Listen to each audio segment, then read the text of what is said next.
I thank the representative of the United States. I now give the floor to Maulana Fazl Rahman, Chairman, Foreign Relations Committee of the National Assembly of Pakistan.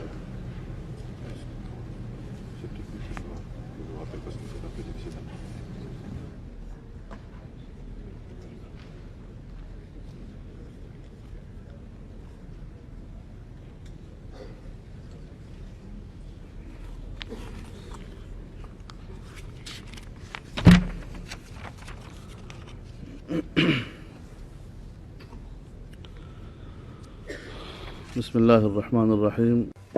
In the name of God, the Merciful, the Compassionate, our thanks be to Allah for His mercy and blessings upon the Prophet and his kin. Mr. President, allow me first of all to thank His Excellency the Secretary General for his comprehensive report entitled Assistance in Mine Clearance. The report indeed provides us with the main elements which will help our efforts aimed at dealing with all the aspects related to mine clearance. Mr. President, it is indeed gratifying to know that there is an increasing awareness within the international community as to the acuteness and the scope of the danger caused by landmines which have been planted irresponsibly and indiscriminately.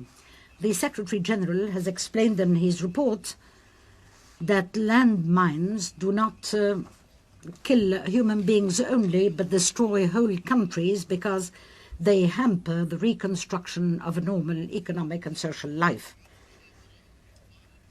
It is indeed horrifying to read facts connected to the arbitrary and indiscriminate use of landmines. More than 110 million landmines have been scattered throughout the world. Every month, more than 800 people fall victim to those mines, most of them civilians and innocent bystanders. The number of people maimed or handicapped is even greater. Those figures are not simply or mere figures for Pakistan. We have ourselves experienced the destruction caused by arbitrary landmines. More than 10 million mines are scattered throughout Afghanistan. In our own medical facilities, thousands of Afghan refugees have been treated.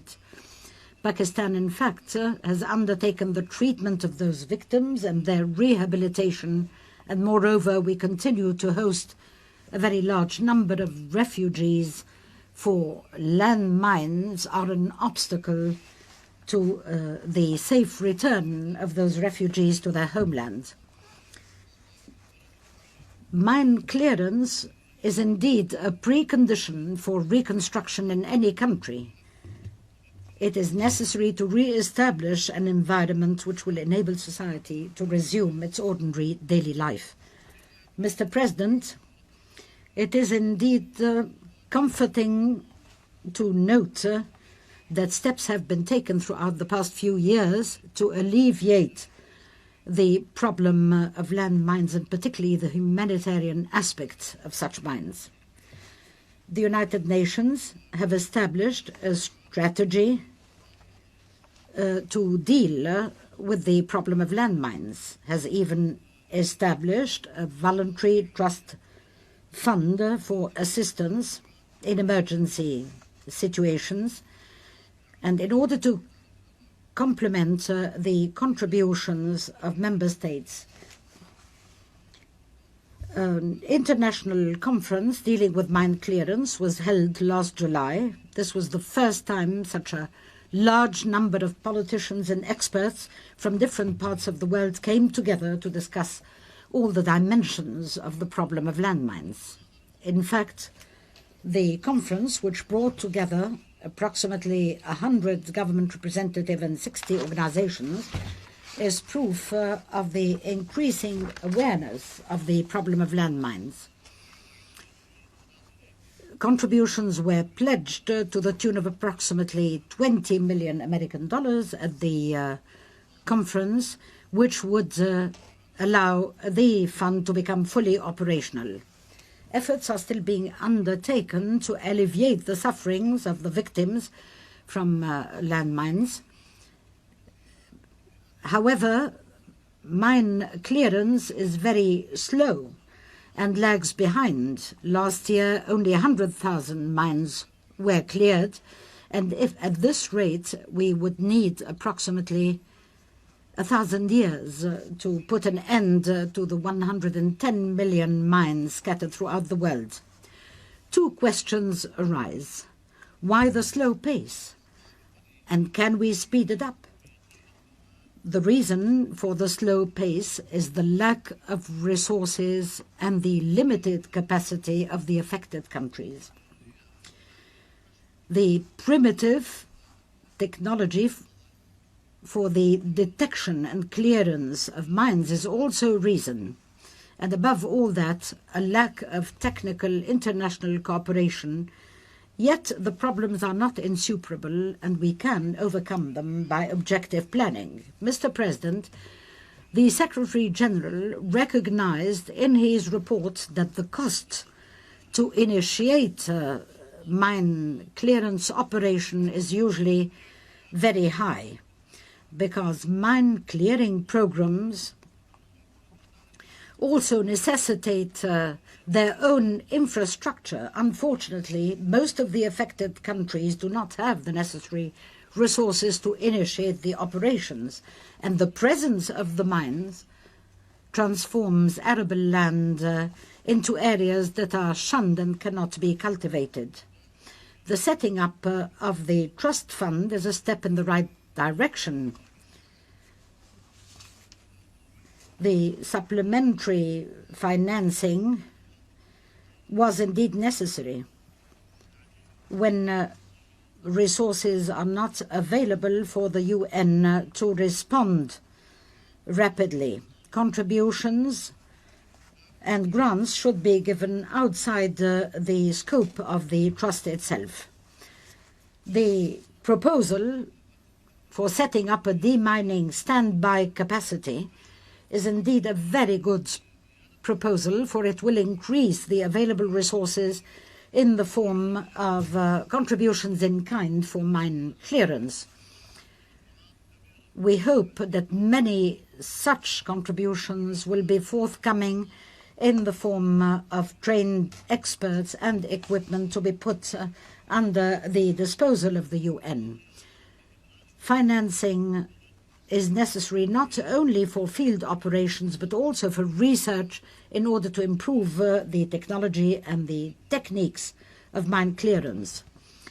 The international community should indeed exert doubled efforts in order to develop such techniques and set up a mechanism encouraging international cooperation in this particular field. The necessary technology and the steady and increasing financing are all essential in order to reinforce the national capacity of the affected countries. Mr. President, we believe that those who scatter and plant landmines should assume the main responsibility for clearing those mines. Those who have caused chaos by scattering such mines in an arbitrary fashion should not leave the scene of the massacre. They should pay the price of the chaos and the havoc they have caused. International operations of mine clearance should be based on that particular principle rather than entrusting the affected countries alone with the responsibility of clearing the mines. Mr. President, mines are still being scattered without the provision of the maps of such mines. This is indeed a challenge to international law. The problem is not static, and in this respect, the relevant agencies of the United Nations are considering the measures to control armament and disarmament. We do not need to dwell at length, for Pakistan has been part of all the efforts to solve the problem and will continue to do so. Thank you very much, Mr. President. I thank Maulana Fazl Rahman, Chairman, Foreign Relations Committee of the National Assembly of Pakistan. I now give the floor to the representative of Lao People's Democratic Republic.